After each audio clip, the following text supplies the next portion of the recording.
Assalamualaikum warahmatullahi wabarakatuh. Saya Anggi Pranata, NIM 2202020091, Prodi Informatika, semester 6 kelas regulasi.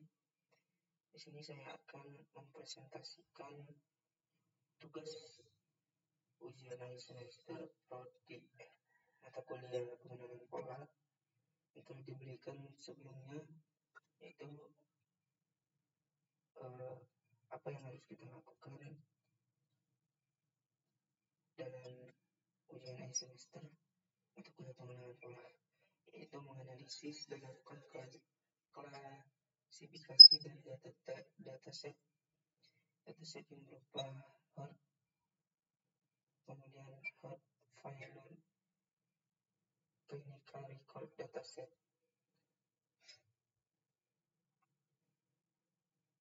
Ini kode untuk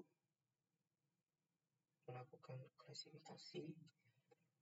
Yang pertama yang perlu kita lakukan yaitu mengimport beberapa library yang digunakan. Yang pertama library pandas, di mana untuk manipulasi dan eksplorasi data. Kemudian NumPy untuk operasi matematika. Kemudian Skitler untuk membagi dataset, pemrosesan dataset, pelatihan model dan evaluasi. Kemudian Seaborn dan Matplotlib untuk visualisasi terutama kebersimetrik. Terus yang kedua yang harus kita lakukan yaitu membaca dataset. Membaca dataset dalam format CSV, dalam data frame, iPad adalah lokasi file CSV yang telah diunggah. Kemudian yang ketiga, menampilkan dimensi data jumlah baris dan kolom. Nama kolom 5 baris pertama dataset melihat isi datanya, statistik, deskriptif, rata-rata, min-max, dan lain-lain untuk analisis awal. Kita nyalakan untuk library yang akan diimport.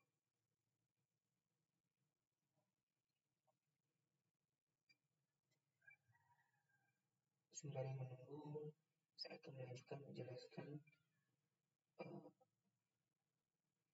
step kedua. Dimana step kedua yaitu untuk menampilkan dimensi data jumlah baris dan kolom, nama kolom, 5 baris pertama dataset untuk mengisi datanya, kemudian statistik, rata-rata, min-max, dan lain-lain untuk analisis awal. Dataset dimensi terdapat 303 dengan 14 kolom, di mana terdapat kolom index 8, set CV, trailers, column PBS, respect, talents, exam content, slope, channel, dan target, data type, object, sampel data,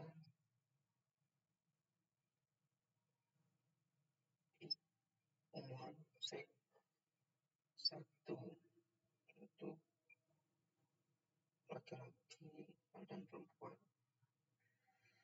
dengan data sendiri. Dan step yang ketiga yaitu mengecek apakah ada nilai yang hilang dalam dataset. Jika ada kesalahan dalam menangani nilai tersebut, misalnya imputasi,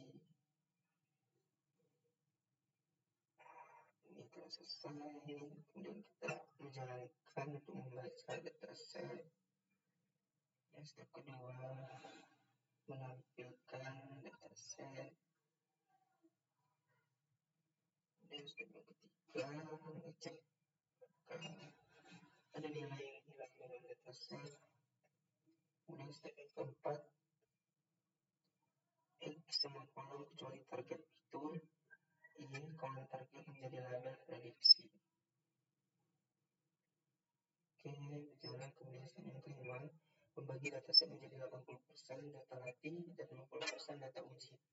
Random step 42, memastikan hasil perbandingan konsisten setiap kali dijalankan. Oke, perjalanan berhasil. Kemudian selanjutnya menggunakan standar scalar untuk memastikan semua vektor memiliki skala yang sama. Penting untuk model seperti logistik, regression, fit transport digunakan untuk data latih, sedangkan transport untuk data uji. Kita jalankan hasil, kemudian membuat dan melatih model logistik regression menggunakan data latih yang telah diskalakan. Oke, ini algoritma, ada beberapa algoritma.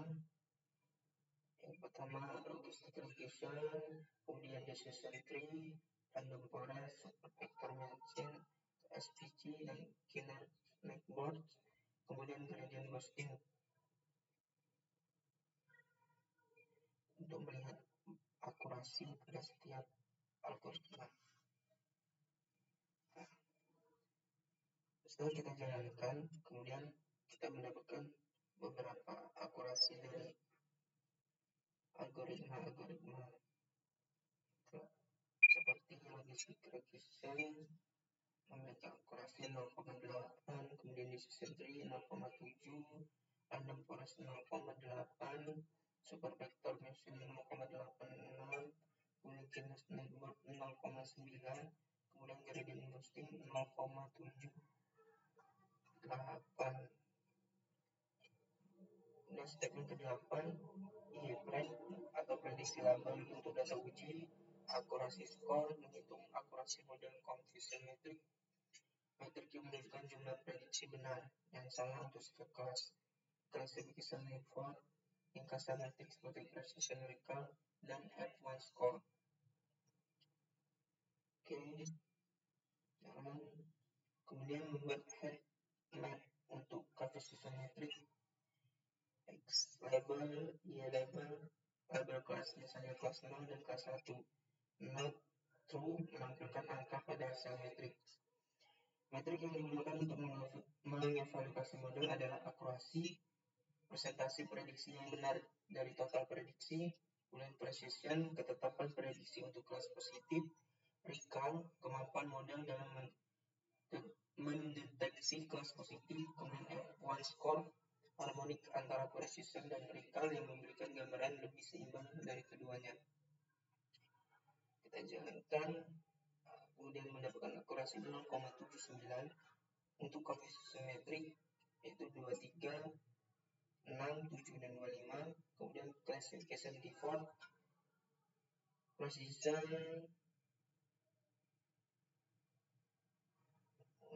untuk perempuan karena 0 tadi segmen perempuan 0,77, kemudian recall 0,79, F1 score 0,78, kemudian super 29.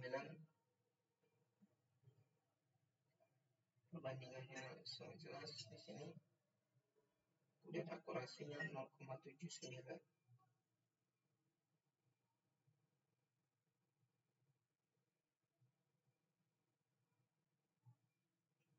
Kemudian ini adalah bentuk tabel coefficient metric X. Demikianlah presentasi pembahasan tugas ujian akhir semester atau kuliah pengenalan formal. Semoga dari penjelasan ini sama-sama kita bisa mempelajari dan memahami,